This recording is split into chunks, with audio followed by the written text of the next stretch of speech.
p.m. We have 4 trustees in person. Trustee Nguyen will be joining us pretty soon, shortly. He's stuck in traffic, and um, we'll see him soon. Okay. In closed session, we have student discipline, student suspension, expulsion, student expulsion, readmittance, Common Code Section 35146489118. Uh, Item B, conference with negotiator, Government Code Section 54957.6. Item C, public employee discipline, dismissal, release, complaint, Government Code Section 54957. At this time, if there are any public comments on the closed session items, seeing none, we will now adjourn to closed session. Thank you.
But thank you all for your patience. Welcome back. Happy New Year again.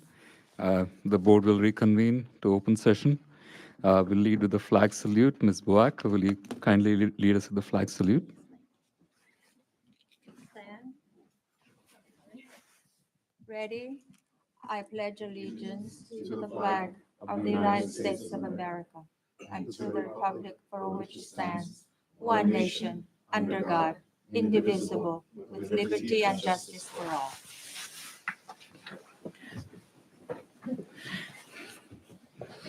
Thank you. Trustee Jimenez, would you please read the district mission statement? Berryessa Union School District provides all students the skills to become lifelong learners and successful 21st century global citizens. Thank you. And Trustee Haug, would you be kind enough to read the norms of the Board of Trustees? Yeah, focus on the best interests of our students at all times, be respectful, listen openly, address problems and process, not persons, keep each other informed, maintain confidentiality, work toward the future, learn from the past, equal participation from all members, and stay on task. Thank you for that. Disclosure of action taken in closed session. There were no actions taken in closed session. Adoption of agenda. May I have a motion to adopt the agenda? Move to adopt the agenda. It's been moved and seconded. All those in favor say aye. Aye. The agenda has been adopted. We don't have anything under recognition ceremonial. And public comments on consent calendar agenda items. Is there a public comment on? Nope. We don't have any public comment on the consent calendar agenda items. Consent calendar, may I have a motion to adopt the consent calendar? I move to adopt the consent calendar. So Second it. Okay, it's been moved and seconded. All those in favor say aye. Aye. Consent calendar has been adopted. Thank you. Next is comments from the public on non-agenda items. We have one speaker we have one speaker. Before I call the speaker, let me read the speaker conduct. Speakers are requested to state your name, address, and affiliation for the record. Each speaker will be given 3 minutes to address the board, 5 minutes per organization, and a maximum of 20 minutes per topic. Speakers are reminded to communicate with respect, fairness, and courteousness to each other and to all present. You're reminded not to use the name of any district employee in your comments. The board welcomes orderly communication from the public. With that, we will invite Sheikhu Habibi.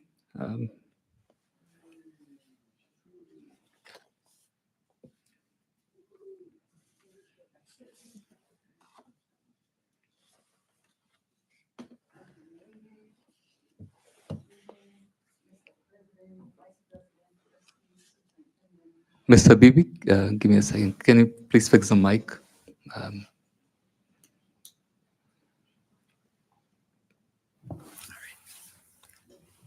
Good evening. My name is Sheikhu Habibi. Good evening, Mr. President, Vice President, Trustees, Superintendent, Cabinets. I am here for my colleagues. They requested for electric vehicle charging station for our district.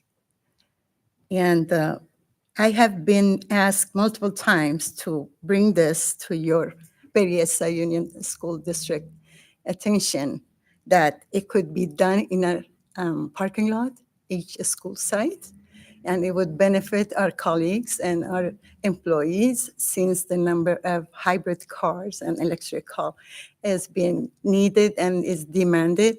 Maybe we can have that installed in our parking lots. And I want to ask you what is your thought is, if there is any plan. If not, why not? Thank you.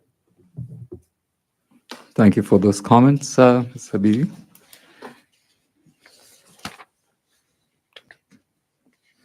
Right. We will move on to reports and presentations. quarterly reports on Williams complaints. Dr. Fuentes?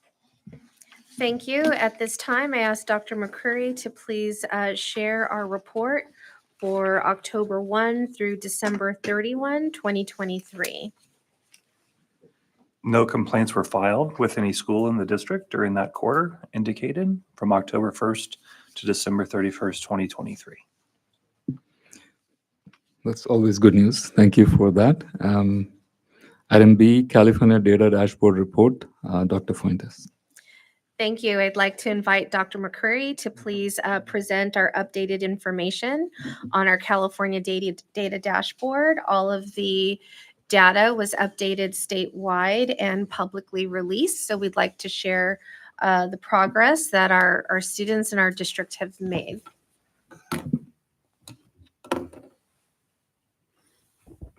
Okay. All right. Here we go. Let's see.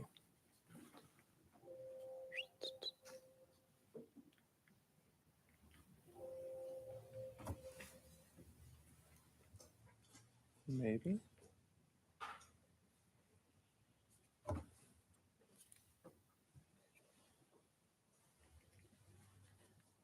No?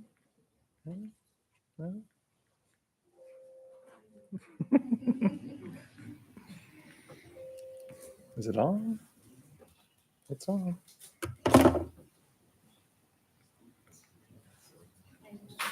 Okay.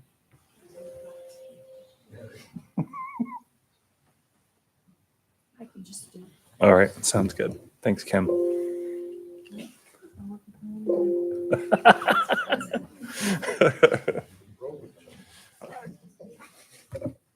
Thank you.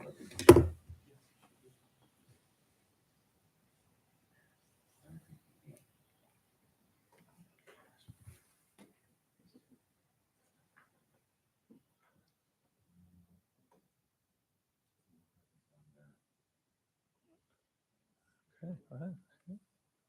Oh, okay. I'll go all the way to the beginning here. Oh, I think I went the wrong way.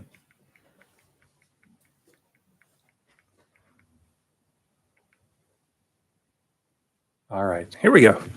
So tonight's goals here, to understand the changes enacted within the 2023 California School Dashboard, also understanding all the different details and all the different data that's within the dashboard, and then reviewing any next steps on ability to use this information to plan efforts with the principals and school sites. All right, so as we know, the LCFF evaluation rubrics oversee the 6 indicators, and they're listed here. Mainly what you'll see also are the 5 local indicators that we have to do a self-diagnosis on, and making sure that we also provide basic conditions, priority 1, implementation of the academic standards with priority 2, parent engagement, priority 3, priority 6 is school climate, and priority 7 is access to a broad course of study. So those are also within the data dashboard. And so we've rerouted back to the odometer. In the past, it's been the odometer, and then last year it was the cell tower. So here we are with lowest performance in the red, next in the orange, yellow, and then at or above grade level or at standard is green, and the highest performance band is at the blue level. And once again, a lot of what we'll be talking about is the status and the change report, because they're looking also at last year's data and comparing it with the 2023 data. So are we improving in the data? And that's going to show within the odometer. So another big part of the data dashboard is identifying our student groups. And so big picture, of course, are all students. And then we get into the different race and ethnicity student groups in our district, which are American, African American, American Indian, Asian, Filipino, Hispanic, Pacific Islander, white, and 2 or more races.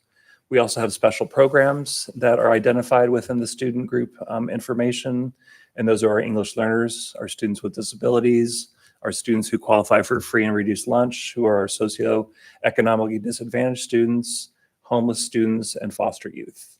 And so in order to have the data pop up on our data dashboard, the number of students within each group have to be 30 or more. The exception there is for the foster youth and the homeless students would have to be 15 or more students. Student groups with the 11 to 29 students have results displayed but are assigned no status level. So let's get into it with our academic indicators, showing our student performance relative to grade level standards in both English language arts and math. And that's tested within the SBAC, which is the Smarter Balanced Assessment, which is given in the spring of the school year.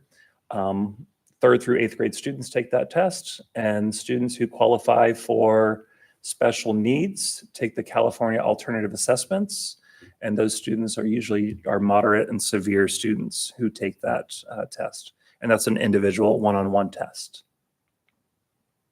And so with our English language arts overall results as a district, we are in the green level, which is great news, and we are 32.5 points above standard. We did drop by 2.1 points, but that still puts us in the green level with over 3,700 students being tested. And so when we start digging into the student groups, you'll definitely see that there's some disparities amongst our student groups. For example, our students with disabilities are in need of some support in the red.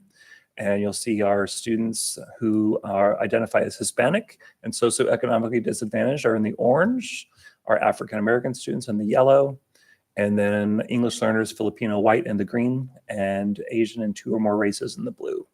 And then, like I mentioned before, student groups that have less than 30 students are American Indian, foster youth, homeless, Pacific Islander. May I ask a quick question on Sure. this thing? So there were two type of tests, right? SBAC and CAs for the special. Yep. So the data that we're seeing here is a Correct. combined result of all this. So that's why it's separated by with the students with disabilities also showing on the same chart. And the students with disabilities, out of that 3,000, let's see, where's the number? Out of that 3,718 students, those are also the students that took the CAW as well. So they're all encompassing. And I would say we probably don't have more than 100 students that take the CAW as a district. So the majority of our students are taking the regular SBAC test. Thank you. And within the test, also just FYI, there are modifications. So the students can also, use a calculator. There's different pieces where text can be read to them and other modifications for students specifically with disabilities to help them support their taking of the test. And of course, all that has to be put into the system before the test is given. Okay, so our math results, district-wide, we're also in the green level. And here we've also are 11 points above standard. And overall, we've increased by 4.5 points and number of students at 3,713. And once again, our student groups. So to celebrate, none of our student groups are in the red. Yay. Woo, thanks, John. All right. Orange, we have a handful more. So our students with disabilities that were in the red for English language arts are in the orange here. And then African-American students, Hispanic, and socioeconomically disadvantaged. So there's definitely some work to do with our math students, specifically those students that represent those student groups. No students actually in the yellow group. So it's really they had the standard met or they didn't. There aren't any subgroups really in the middle, right? So green, English learners, Filipino, 2 or more races, white, and then our Asian population in the blue. Okay. The next indicator in the data dashboard is our English learner progress. And so, of course, with that, our students take the LPAC, which stands for English Language Proficiency Assessments for California. And once again, the results are from both 2022 and 2023. And then the students that were identified to be reclassified, which are our RFEP students, are not included. So this is a percent of students who moved at least one level, and it's called the LPI level. So there's different levels within the LPAC. So it could also be from a low 2 to a high 2, going from 1 to a 4 standard. So you'll see that there's different levels here specifically for the LPAC. And overall, our EL students are making very good progress. 54% of our students making the progress towards English proficiency and increased by 3%. And the number of EL students here, 923. And this is a little bit more detailed. On the left, you'll see the scores from 2022, and then the scores from 2023.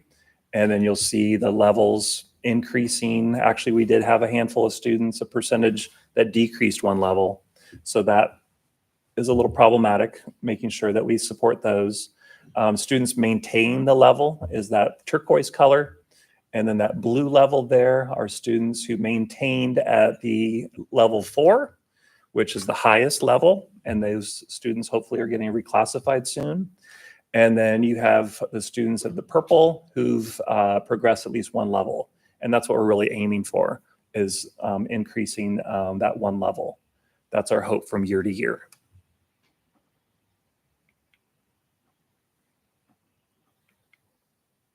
And then we get into our chronic absenteeism indicator.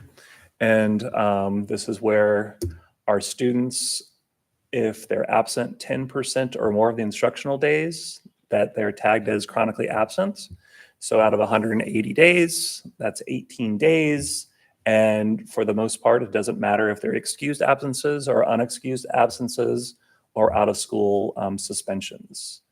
And the last couple of years with COVID, this is the one indicator that was really difficult to increase, or decrease. We want to decrease or decline the absenteeism rates.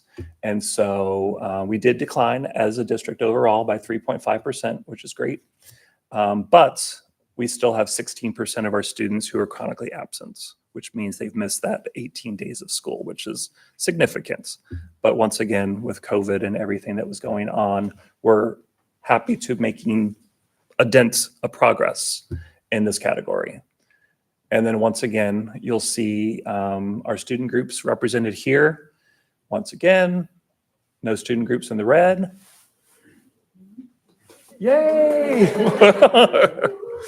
Orange, we've got African American, homeless Pacific Islanders, and then lots of student subgroups in the yellow there, and then our Asian students in green, and no student groups in the blue.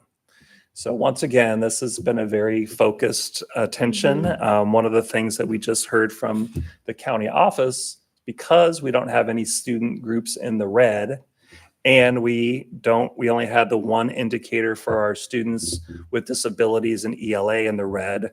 As a district, we are exiting out of differentiated assistance. So that's a huge accomplishment overall as a district. So Yeah, I think we're All really, right. Yeah, really yeah. excited about that. So that, I think, out of the county, 25 of the districts were in differentiated assistance last year. So it's a little lower this year. I don't know the actual number, but we were told in December by our colleague over at the county office that we have not been invited back to those meetings. And so that was a sigh of relief. Yeah. And I think also just with, the area of chronic absenteeism, it does take a concerted effort across the district, right? It's the district team with the data and sharing all of that at the site level. But then at the sites, the principals, the teachers with their students in their classroom, not just monitoring, but making the connection with those students and their families. Because I think when it comes to chronic absenteeism, a lot of the strategy is education. and really getting to know our families' needs and what are the reasons that they're not coming to school, and trying to provide the right resource support so they can be at school. So it is a lot of effort and time that goes into being able to improve in this area and to exit differentiated assistance. So definitely takes a lot of people across the district to make that Absolutely. happen. And just to remind everyone, excused absences or unexcused, they both count towards chronic absenteeism. And that's a huge, For our, for our parents for our especially. parents, right? So Right, because oftentimes they think, oh, well, I called because there was a doctor's appointment or there was illness, and we appreciate knowing because we know, okay, it's not anything serious. However, for chronic absenteeism, it still counts towards that time frame of them needing to be in school. So with the so that just a academic question, the if someone calls in sick or they have an appointment, so the absenteeism is like for the entire day, or is it even any part of the day? Are they considered absent for the day? I mean, if they're out for like 4 days or something, I mean 4 hours or something, then is it like entire day? No, so they're considered absent if they miss the entire day. If Only they show then up is for the part entire of the day, then they're not absent. Yeah, And that's so that's also part of the education that Yeah. Dr. Fuentes was mentioning. Yeah. Making sure, like making sure a student doesn't miss an entire day of school for the Yep. dentist. Yeah, For, exactly. for a morning dentist Yep, appointment, exactly. right? That they make that effort to come back to school. Yeah, yeah. Okay. Thank you. All right, the next indicator are our suspension rates. And so once again, the specific definition for the suspension rates is for students who have been suspended for at least one full school day. And so a student with multiple suspensions is only counted once in the data, and also includes our students from kinder through 12th enrolled for at least one day. And it doesn't matter if students are tagged in school suspension or out of school suspension, they still count towards the suspension rates. And so overall as a district, we're in the orange, which was an increase over last year by 0.3%, and 1.6% of students were suspended at least one day, which doesn't sound like a lot. But when you start digging into the data and looking at the student subgroups, we have similar issues with who is being suspended. Our African-American students, which is a small subgroup of students, are in the red. And then we have a number of students in the orange: Hispanic, homeless, Pacific Islander, socioeconomically disadvantaged, and students with disabilities. Yellow, Filipino, green, Asian, English learners, 2 or more races, white, and no students in the blue. And once again, this is a comparison from the 22 data and the 23 data. And when we were coming back from COVID, we weren't suspending a lot of students. And an increase of just a little bit of a percentage is going to show up on the data dashboard. And so that's what we have here. And we were meeting with our principals today and talking about supporting specifically our African-American students who had been suspended, and knowing, and I had mentioned, knowing a lot of the students and the families within that student group, and how we need to continue to support those students and what we can do to not only help the students, but also help the families as well, because that's part of the reason why they're being suspended is some of the things that are happening at their home, and they're coming to school and they're having some difficulties transitioning to school. And there's definitely more work to do with that student subgroup. And then I talked a little bit about this. I kind of jumped a little too quickly, but I was happy to explain differentiated assistance, where we are not in it anymore because of what we had been in it before. Was we had our students with disabilities in English language arts and math and in chronic absenteeism. And so that's kind of where we're at.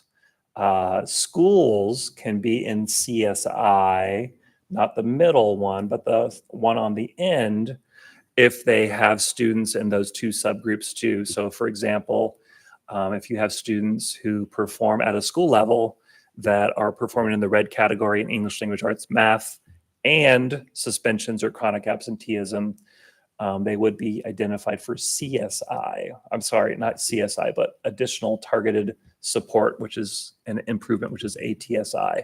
And we do have a couple of our middle schools that we've seen that were identified for ATSI. The silver lining is 12 of our schools were in ATSI last year based on our chronic absenteeism rates.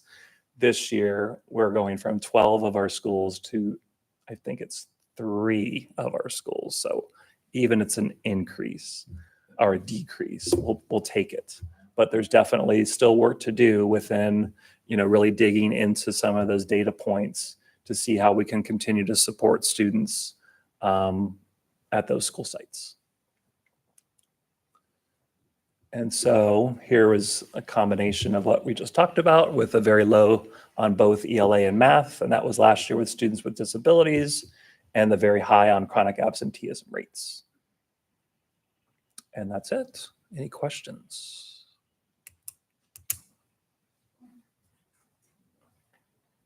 Okay. All right. Thank you. Thank you for the presentation.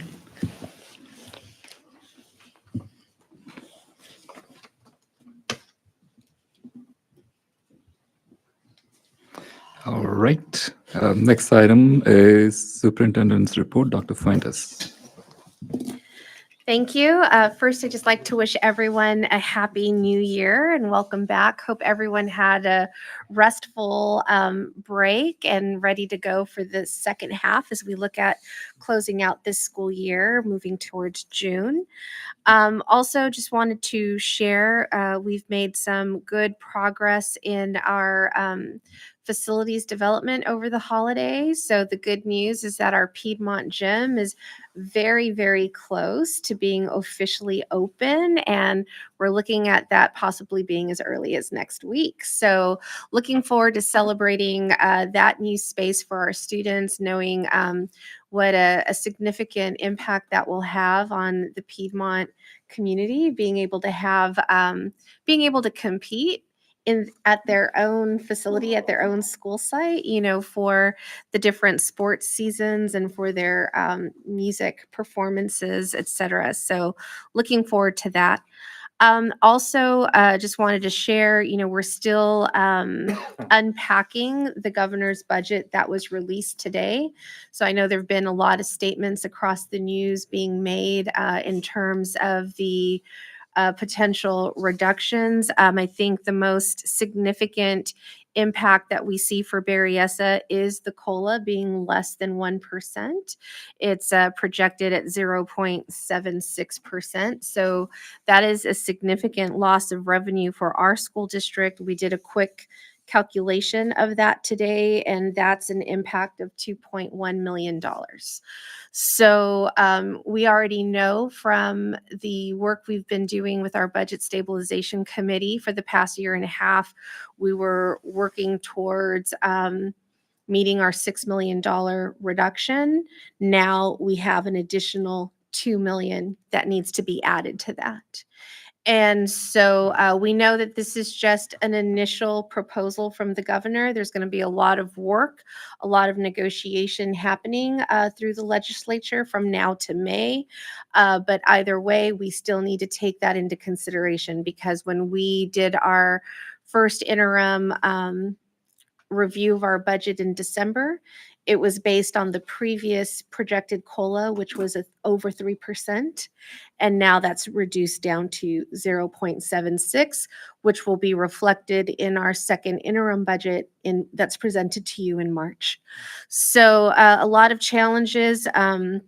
that persist, that we will continue to unpack and work together with you and with our community to determine the best path moving forward, knowing that we're not alone in facing this dilemma. This is being, these challenges are being faced with for all districts across the state. And so everyone's going to have to get very creative about problem solving so that we can continue to support our students to the best of our ability. Thank you for that, Dr. Fuentes. Next item is comments, announcements from the board. Any comments or announcements from the board? All right, seeing none, we will move forward to the next item under review and action. Review and action item A, board policy 1312.2, complaints concerning instructional material. Dr. Fuentes? It is recommended the board review and approve board policy 1312.2, complaints concerning instructional materials for a first reading. So this policy, along with most of the other policies that are on this agenda tonight, evolve around the same new legislation that was passed in terms of the parameters that the board has in to not discriminate in terms of our approval for textbook and curriculum material adoption. So this is through new legislation that was recently passed through the governor, as there were concerns being expressed as school boards were banning materials and both core content materials as well as library materials for their schools. And so there are new parameters put in place that limit the governing board's ability to just outright do that without following certain guidances. And so the new language is now embedded into a series of policies with new forms that have been created by the state that every district is required to adhere to. Thank you. Any comments and questions? So I have questions. So doesn't this, I mean, school districts already are like, losing most of their autonomy. Doesn't this kind of, give the State Department of Education more power than, because school districts needs to have the flexibility to be able to decide what works for their community and what doesn't. Will this interfere in any of that? Or? So yes and no. So yes, in California, we are local control school districts. However, we're still a public entity. And so as a public entity, we still have to adhere to statewide requirements because there does have to be a level of uniformity from school to school, school district to school district across the state. And so this just further clarifies regulations that were already pretty much in place. They're not necessarily new, but they're being amplified in terms of protected classes and ensuring that there are no discriminatory actions towards our students or our families that we serve. Okay, interesting. All right, is there a motion to approve this item? I move to adopt this board policy. Is there a second? Second. Okay, it's been moved and seconded. All those in favor will say aye. Aye. Aye.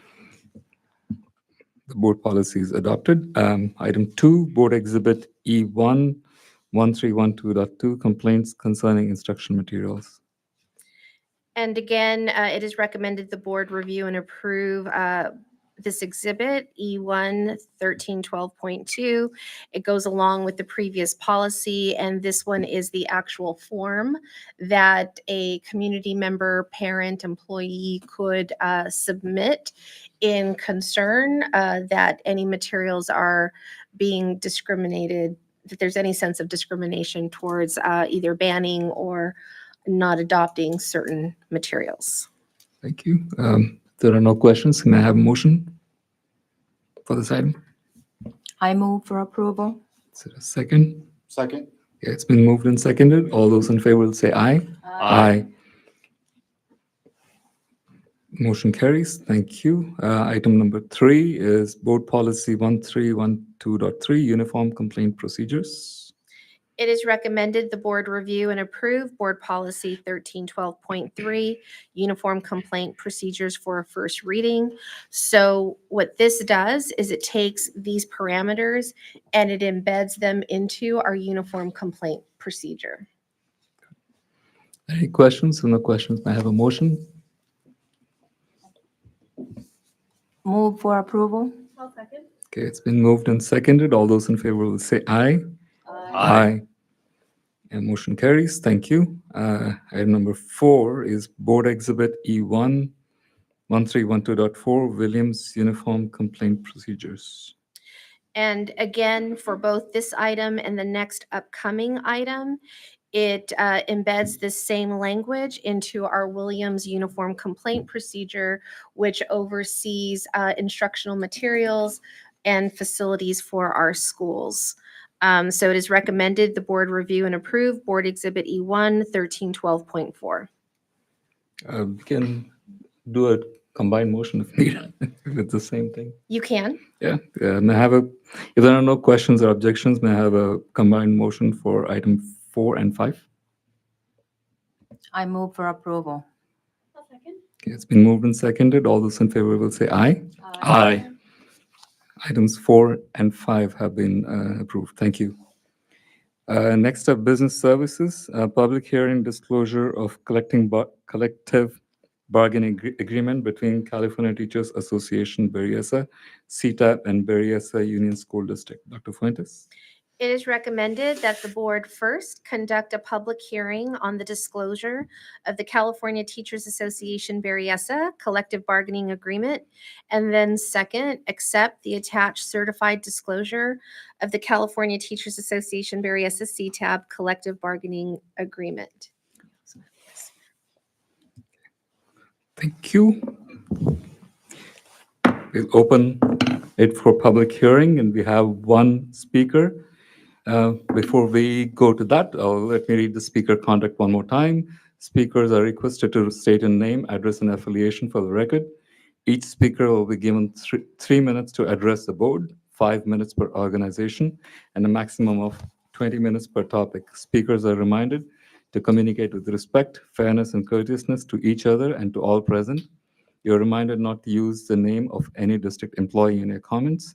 The board welcomes orderly communication from the public. Thank you.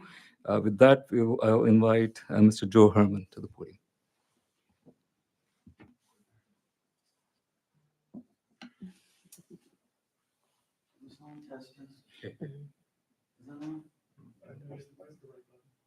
Okay. Test. Good evening. Perfect. Hi, my name is Joe Herman. I'm a second grade teacher at Brooktree. I've been in the district about 29 years, I believe. It's my 29th year.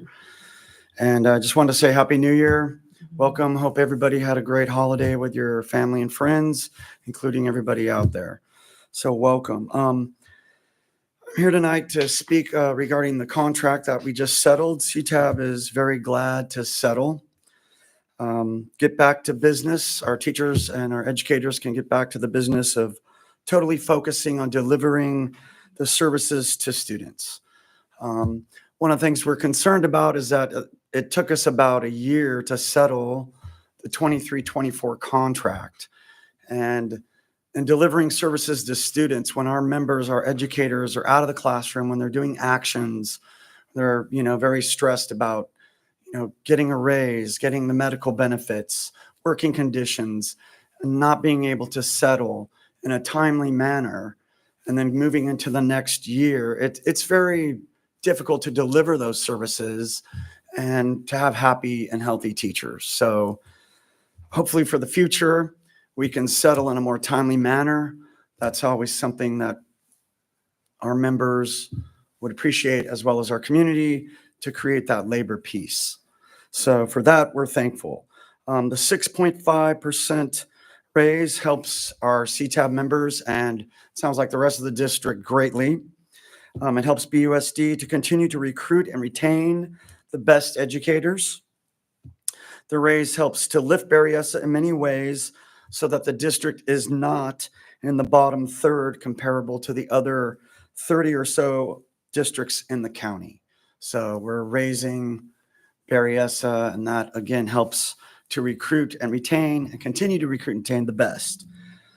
One of the great things in this contract was we had some great language. One of the things, there were no takeaways. One of the great things that we had was the TK3 prep, which is 30 minutes, one time per week, which we have worked and struggled for a while, a very long time, to get that language into the contract. So that's really going to help our educators deliver the services, to continue to deliver powerful educational lessons. And of course, is that enough time? Is 30 minutes enough time per week to get, the math, the science, the social studies, the reading, the language, the ELD, all of that? Is that enough? No, it's not enough. So we'll continue to advocate for more prep time. And as you know, coming up, the budget is very slim, so we're going to be working on contract language. So hopefully we can get something. I know prep time costs money, but we're going to be working to get, language that will help improve working conditions that won't cost the district a whole lot of money. Some of the contract concerns that we did have, of course, were the health benefits. Our families, currently, the entire raise, from what I heard, with the exorbitant cost of medical benefits, the entire raise for our families will go to paying medical cost. And we have a lot of teachers and educators in our district that have children, their families, that go to the school. So I'm hoping that we can work something out, hopefully non-monetarily, that we can, reduce the cost to our families of our members, so that they have reduced costs and we can make it more equitable. Okay, because we want to retain those teachers and students in our district as well. We know that many families leave the district because of the high cost, and we want to retain and keep our current teachers and their families in the district. And here we are again. We are now in the next round of bargaining. As you know, for the 24-25 school year, the projected COLA now is 0.6. So we're going to continue to survey our members. We want to continue our relationship with the board, with management, to deliver the best services possible to our students. We'll continue to do that. We're looking forward to that. And Happy New Year. Thank you. And have a good evening. Thank you.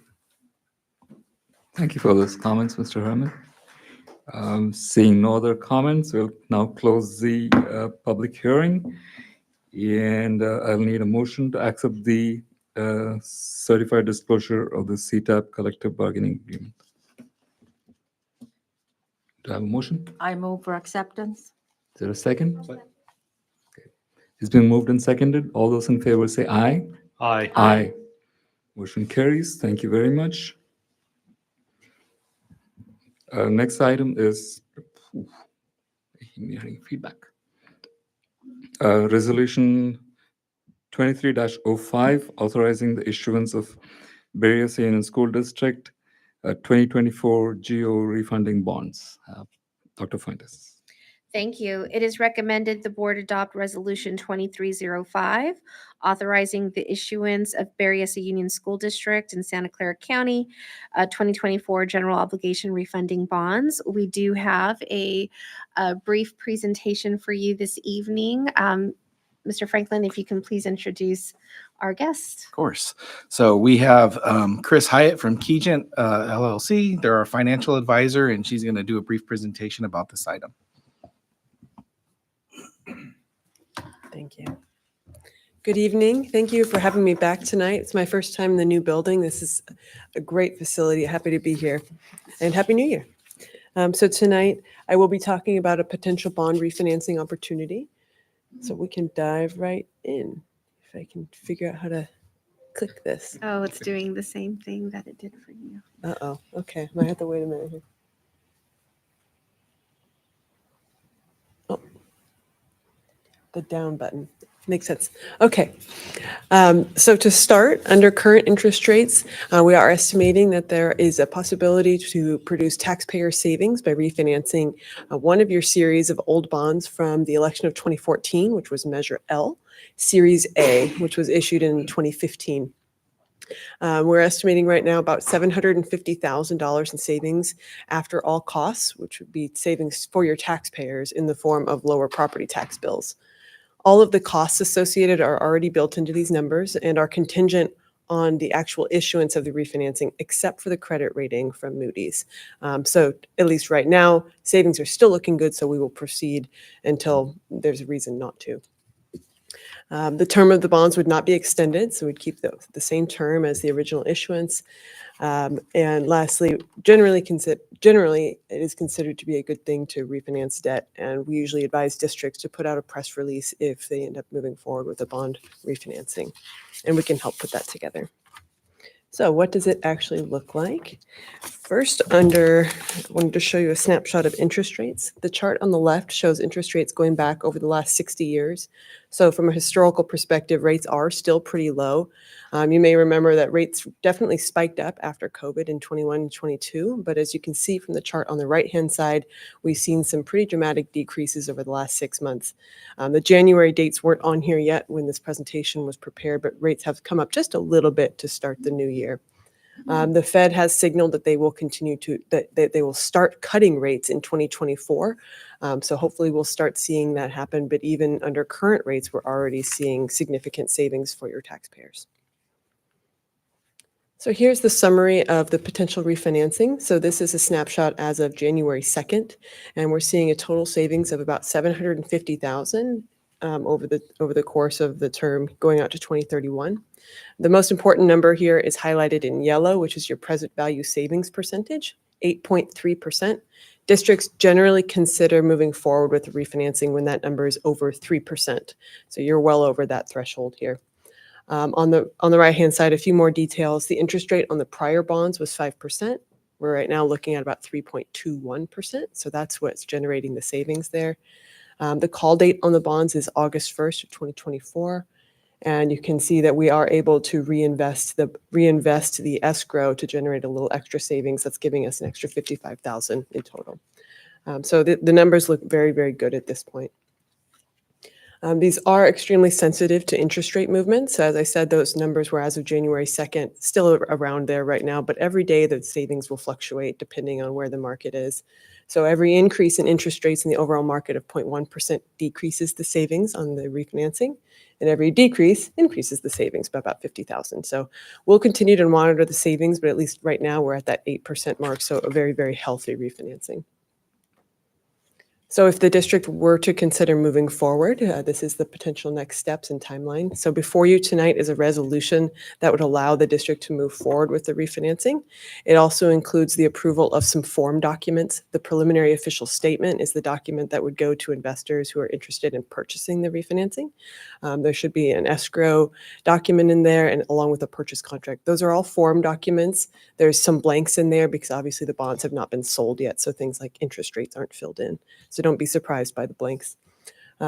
If the district does move forward, approve the resolution, then on January 24th, we would get an updated credit rating back from Moody's. We are planning to speak with them next week, pending your approval tonight, and get your credit rating updated.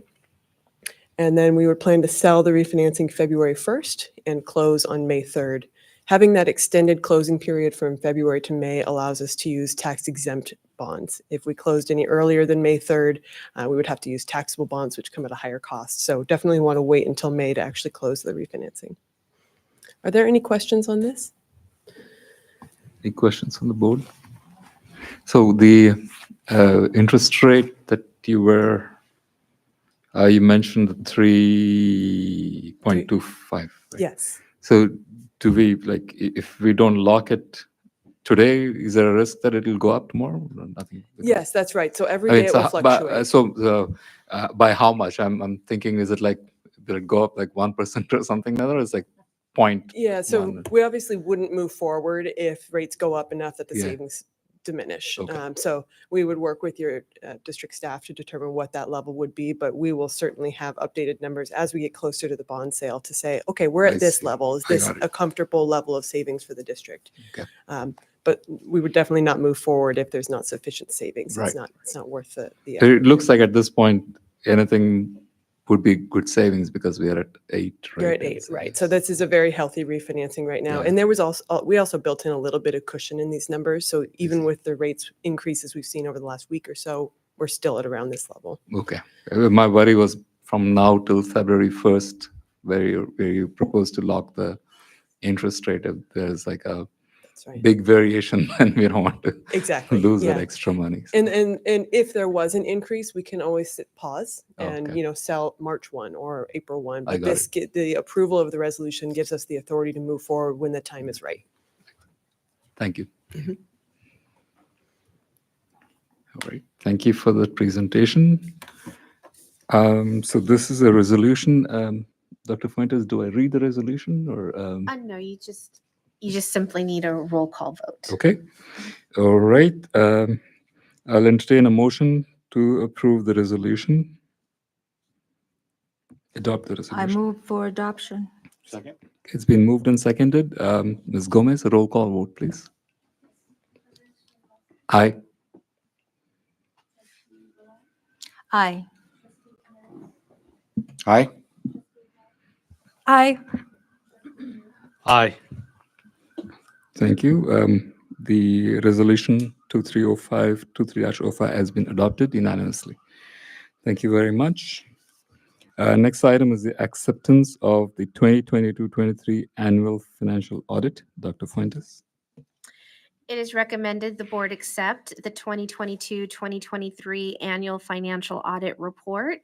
And we do have a special guest from Nigro and Nigro, I believe it's Jessica, to present their review. Thank you. This is actually also my first time presenting in this new boardroom, so I did get to see it kind of preview when you moved in, but very nice, enjoying the new surroundings. As was said, my name is Jessica Berry. I'm an audit partner with Nigro and Nigro. I've been working with your districts for the last several years. Just wanted to give you a brief overview of our process and kind of walk you through what's in the audit report. So just me talking, sorry, nothing on PowerPoint, giving you our overview, and then more than happy to answer any questions you might have at the end. So just as far as our process goes, we break it up into 3 different sections throughout the year. Beginning of the year, actually, will be starting fairly soon for you again this year, is our site level auditing.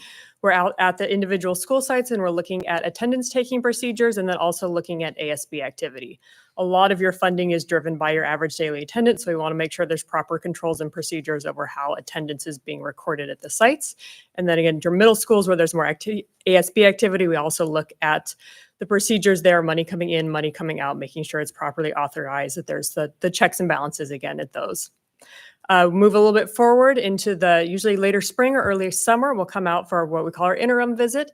Your books aren't closed at this point in time, so we're not looking at final numbers. We are looking at controls and compliance at this point in time. So the controls, again, as I said, those checks and balances, we pull expenditures, look for proper authorization, purchase orders in place. We see money coming in, is it deposited timely? We look at payroll, match up what's being paid to personnel files.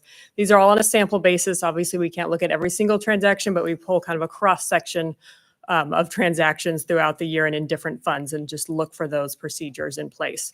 We also do some compliance testing over various state areas and federal programs. So we rotate different federal programs that we test each year.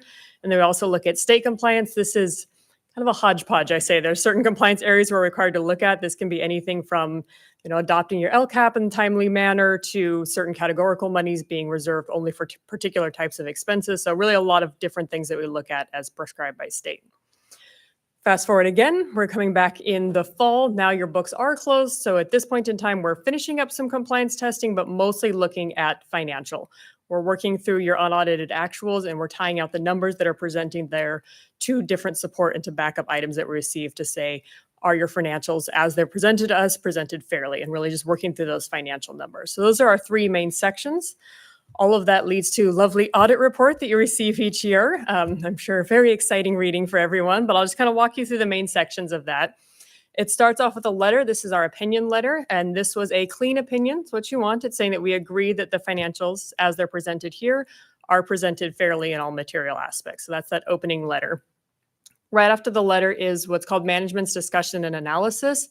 This is usually where I'll appoint people or appoint board members if they kind of want an overview of the audit. It gives truncated or condensed financial statements, and it also gives comparative information. So it'll have prior year's numbers as well as current year numbers. So you can kind of see what the main shifts were, what went up, what went down. So it's a little bit of the cliff notes, so to speak, of the audit report. After that are the full financial statements. There's several pages of those, and then a lot of pages of notes. I won't go into too much detail. I can answer questions if you have any. There's a lot of required disclosures, especially over debt, pensions, and OPEB, certain accounting policies that goes into a lot of detail in the notes. After you get past the notes, there's a few additional schedules in the back, more schedules on pensions, more schedules on OPEB. Those are all required to be in there. Your budget, comparison from your budget to actuals will be in the back. A schedule of your average daily attendance, a schedule of your instructional minutes. There'll be a schedule of your federal awards and expenditures for the year. Those are usually the ones of the most interest. A few other miscellaneous schedules back there as well. And then there's 3 letters once you get past those schedules. So our first one is really that overall financial letter saying that we agree that your financials are presented fairly. There's 3 in the back that go over controls and compliance is really the focus of those letters. So one over governmental entities, so in governmental standards, one on federal and one on state. So really kind of saying the same thing, but in different areas. Again, for controls and compliance, these are all what we call unmodified or clean opinions on each of these letters. And then after the letters, we would list any findings, the resolutions off of any prior year findings, and then any management comments or best practices at that very end section of the audit report. So again, brief overview, kind of just hitting the high points, but I'm more than happy if you have questions, I can answer those, or I can dig into any area in more detail. Thank you for the report. Any comments and questions? So thank you. I did get a chance to review the audit report. I did go through some of the figures and some of this thing for entertainment purposes. You know, you need to keep yourself busy, and you know, I'm very curious how the audit process works. And very good report. Thank you for putting it together. Thanks for your presentation tonight. Of course, thank you. I think I'm on bond next, so I was just kind of hanging out here. Sure. I just wanted to Alright. also Yep. just thank Jessica for her time because I know, they're very meticulous and they do lots of one-to-one interviews with folks across the district to talk about what our practices and procedures are. So we always are open to any way that we can improve our processes and procedures as well. I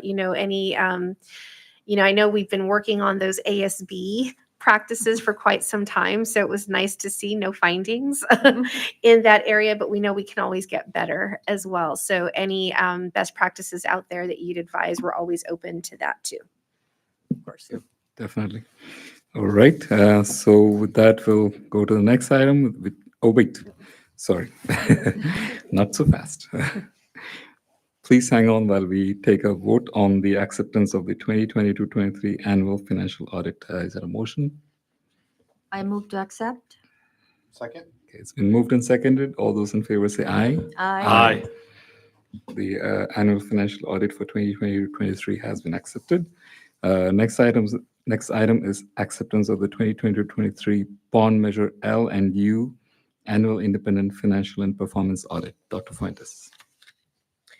It is recommended the board accept the 2022-2023 bond measure L and U annual independent financial and performance audit. And again, Jessica will provide an overview of the process for this component. Thank you. I will say the process is somewhat similar for a bond, although we have a little bit different focus. So we don't start off with the attendance piece since it's not really relevant to the bond, but we are out at interim looking at bond. We are focusing a lot more expenditures when it comes to bonds and to contracts. Obviously, the purpose of bond being to build your facilities. And so there's a lot of focus on the compliance over ballot language instead of other like federal or state compliance areas that we would be looking at district-wide. So really an expenditure and contract focus as we're working our way through the bond. We pull a number of expenditures midway through the year and we look through contracts. We're looking at change orders. We're looking at proper bidding, making sure that's being conducted throughout the different contracts that we pull for sample. Our process at year end is very similar to the overall district audit where we're looking at the final numbers, but really specific to Fund 21 where the bond funds are being housed and spent, and we're just tying out those numbers. So the numbers that are in your audit report are really just for the bond are kind of a small piece that's been taken out of the main audit report that you'll see, and then just shown with a little bit more detail specific to the bond in this report. As part of our audit, we also have always done a site walk each year, which is kind of a fun piece where we'll go and tour projects that are under construction or have recently been completed. This building actually was part of our site walk this year since that was one of the big projects that was happening. Again, just making sure that what's being spent aligns with ballot language and also aligns with what we're actually seeing being done for the various projects. So the report itself, obviously much smaller than the district report, so a little bit of an easier read. Starts off with a little bit of background information actually on the first page, and then our letter, again, clean or unmodified opinion that you're seeing in that first letter saying that we agreed that this is presented fairly. You have your financial statements directly after that, all the fun notes and disclosures. Not nearly as many, but there are some tables that'll show your currently outstanding debt under the bond measures and the future payments on that debt. We move forward with a refunding or refinancing, then that'll shift a little bit as well for future audit reports since those will affect your numbers. And then there's some letters in the back, again, more controls and compliance letters that are listed in the very back of the report. So again, a lot smaller, a lot less detail, but happy to answer any questions. Are there any questions on the board on this item? So is the report presented to the oversight committee also? They do go through the opportunity. I see a couple of vacancies on the oversight committee. Is there a challenge filling them up? I mean, Yes. of course there is. Not everybody is like me. They don't raise their hands. That and the Parcel Tax Oversight Committee, we have vacancies. So if anybody's interested, Yeah. we'll take applications. Yeah, we should broadcast through our council PTA to get interested parents. I'm sure somebody out there is like me who wants to be involved. So yeah, perfect. All right. There are no other questions. Thank you so much for your time today. Really appreciate it. Of course, thank you. All right. So I'll entertain a motion to accept the 2022-23 bond measure L and U annual independent financial and performance audit. I move for acceptance. It's been moved and seconded. All those in favor say aye. Aye. Aye. The audit report has been accepted unanimously. All right. All right. Next item under human resources. We have item 1, approval of the agreement between California Teachers Association Berryessa and Berryessa Union School District. Dr. Fuentes. It is recommended the board approve the contract language changes in the tentative agreement with California Teachers Association Berryessa CTAB. And again, I just would like to reiterate our thanks to CTAB, to President Herman, for your partnership in reaching this agreement. We appreciate everyone's hard work and efforts towards making this happen. Thank you. Any comments, questions from the board? Move to approve. Okay. Second. It's been moved and seconded. All those in favor say aye. Aye. Aye. Thank you. Motion carries unanimously. All right. Next item is the approval of the proposed salary and benefits compensation adjustment for management, supervisory, and confidential employees. Dr. Fuentes.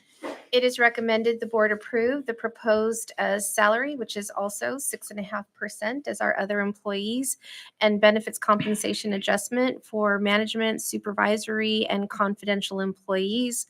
I know we have some of our district administrators here, and again, I'd just like to thank them for all of their hard work and their efforts across our district divisions as well as at our school sites. Thank you. Any comments or questions from the board? All right.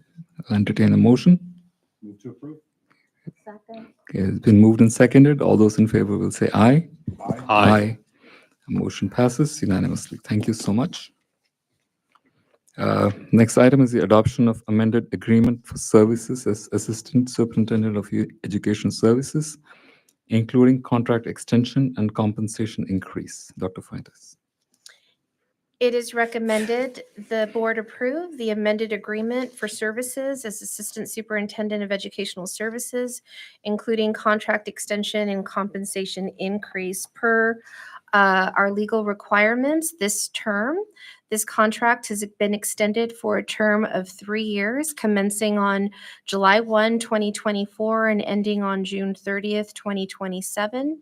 The annual base salary for 2023-2024 will be increased by 6.5%, same as all of our other Berryessa employees, effective July 1, 2023. For the annual base salary for 2023-2024 fiscal year, which will be $224,643. Health and welfare benefits shall be received the same as the health and welfare benefits as our certificated management employees. Thank you. Any questions or comments from the board? If not, I'll entertain a motion. I move for approval. Second. It's been moved and seconded. All those in favor will say aye. Aye. Aye. Motion carries unanimously. Thank you so much. Next item is the adoption of amended agreement for services as Assistant Superintendent Business Services, including contract extension and compensation increase. Dr. Fuentes. Thank you. It is recommended the board approve the amended agreement for services for Assistant Superintendent of Business Services, including contract extension and compensation increase. Again, this contract has been extended or is recommended to be extended for a term of 3 years, commencing on July 1, 2024, and ending on June 30th, 2027. In terms of annual base salary, an increased base salary of 6.5%. Again, the same as all of our other employees, effective July 1, 2023, with that annual base salary for 23-24 fiscal year to be $230,686. And the Assistant Superintendent of Business Services shall receive the same health and welfare benefits as our classified management employees. Any comments or questions from the board? Not, I'll entertain a motion. I move for approval. Second. Okay, it's been moved and seconded. All those in favor will say aye. Aye. Motion carries unanimously. Thank you. All right, next is the adoption of agreement for services as Assistant Superintendent Human Resources, including contract extension and compensation increase. Dr. Fuentes. It is recommended the board approve the agreement for services as Assistant Superintendent of Human Resources, including contract extension and compensation increases. This contract is being recommended for extension for 3 years, commencing on July 1, 2024, and ending on June 30th, 2027. Annual base salary increase of 6.5%, same as all of our other employees, effective July 1, 2023, for the annual base salary 2023-24 fiscal year being $213,934. And the Assistant Superintendent of Human Resources shall receive the same health and welfare benefits as certificated management employees. Thank you. Any questions or comments on the board? Not, I'll entertain a motion. Move to approve. Second. It's been moved and seconded. All those in favor say aye. Aye. Motion carries unanimously. Thank you so much. And also, before you move to the next item, I would also just like to commend our cabinet team for the work that they do and the oversight that they provide to all of our district functions across Berryessa. Thank you. The next item is the adoption of agreement for services as superintendent, including contract extension and compensation increase. Dr. Fuentes. This item is for you, Yes, it Trustee is, of Srinivasan. course. So thank you for that. And the motion is a motion to approve. The rationale behind this is the following is a summary of the major provisions in accordance with legal requirements. The term of employment is 4 years, the 2024-25 through the 2027-28 school years. The salary for 2023-24 school year is $273,899, reflecting the same 6.5% 5% increase received by all other district employees. Health and welfare benefits will continue to be the same as provided for all other certificated management employees. Is there any questions or comments from the board? I'll make a comment. So I just want to thank you, Superintendent, for all your work during the last year. And thank you to the cabinet. Thank you to the teachers. And I think this raise is deserved by everybody. And obviously, we try as a board, we try to stay competitive and give everybody the best that we can. And I know we're getting a bargain in a lot of cases. We did look, in comparison relative to other similar districts, and our staff is, this will bring them up a little bit closer to not the highest, in the county, but, hopefully will keep us competitive. So I will gladly move to approve this motion. And I second it. Thank you. It's been moved and seconded. All those in favor say aye. Aye. Motion carries unanimously. Thank you so much. Next item under D, Educational Services, Board Policy 5145.3, Non-Discrimination Harassment. Dr. Fuentes. It is recommended the board review and approve Board Policy 5145.3, non-discrimination harassment for first reading. Again, this is going back to our previous discussion about the updates in our policies. It's incorporating all of the language regarding not being discriminatory towards instructional materials and embedding that into our non-discrimination and harassment policies. If there are no questions from the board, I'll entertain a motion. Move to approve. Is there a second? Second. It's been moved and seconded. All those in favor say aye. Aye. Motion carries unanimously. Thank you so much. Board policy, next is Board Policy 6161.11, Supplementary Instructional Materials. Dr. Fuentes. It is recommended the board review and approve Board Policy 6161.11, supplementary instructional materials for first reading. Okay. Any questions on this item? Okay. Is there a motion? Move to approve. Is there a second? Second. It's been moved and seconded. All those in favor say aye. Aye. Motion carries unanimously. Thank you. Item number 3 in the list is Board Policy 6163.1, Library Media Centers. Dr. Fuentes. It is recommended the board review and approve Board Policy 6163.1, Library Media Centers for first reading. And again, this is also capturing that same language, all related to materials in this policy. Okay. If there are no questions, I'll entertain a motion. Move to approve. Is there a second? Second. Okay, it's been moved and seconded. All those in favor say aye. Aye. Motion carries unanimously. Thank you.